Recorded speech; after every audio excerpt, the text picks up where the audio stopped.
Sveiki! Šodien saņēmu dāvanu no gaļas veikala Meat Me LV. Atvērsim to un paskatīsimies, ko tad esmu dabūjis.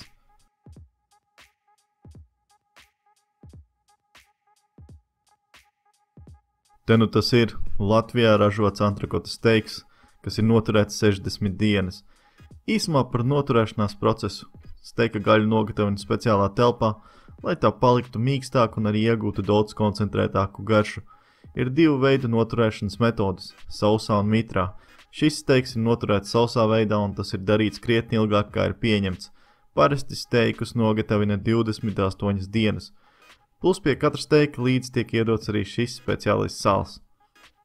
Izņemts no iepakojuma steiks smaržoja pēc riekstiem. Ja godīgi, man to gribējās apēst jēlu, bet tas laikam ir tāpēc, ka pirms tam biju saskatījies sveriču video.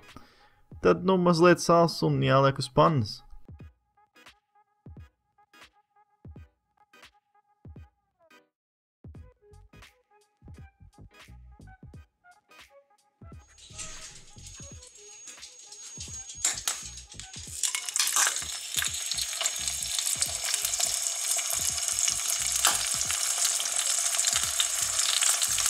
Kamēr steiks gatavojās, pārgriezu vienu ķiploku un pievienoju to cepšanās procesā. Tas piedos patīkamu piegaršu, bet neizjauks paša steika garšu.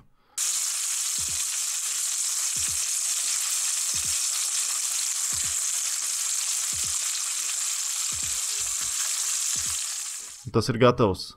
Vismaz priekš manis, jo vēlējos pusjēli, nevis vidēji pusjēli, jeb medium rare. Steiku nevar ēst noņemtu pa taisno no pannas, tas ir jāatstāj ievilkties parasti uz apmēram 5 minūtēm.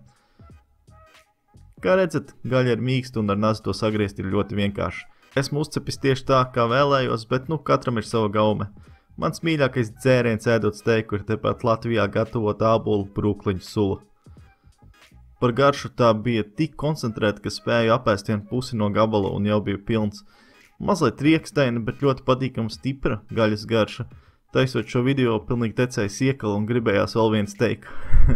Varēja just, ka nogatavināšanas process bija gaļu padarījis mīkstu un sulīgu, tāpēc pat neskatoties uz neilgo cepšanās laiku, to bija viegli sakošļāt. Ja tu vēlies pamēģināt kādu no Meat Me LV steikiem, dodies uz viņa mājaslapu un iečako sortimentu. Ir pieejami ne tikai steiki, bet arī dažādas eksotiskas gaļas, kā piemēram ķengurs vai krokodīls un tā tālāk. Produktu var pasūtīt visā Latvijā un tas atnāk iepakots ar ledu un izolāciju. Linku es atstāšu video aprakstā. Un nākamnedēļ mēs izmēģināsim bagu antrakota steiku. Paldies visiem par skatīšanos un tiksimies nākamreiz. Ātā!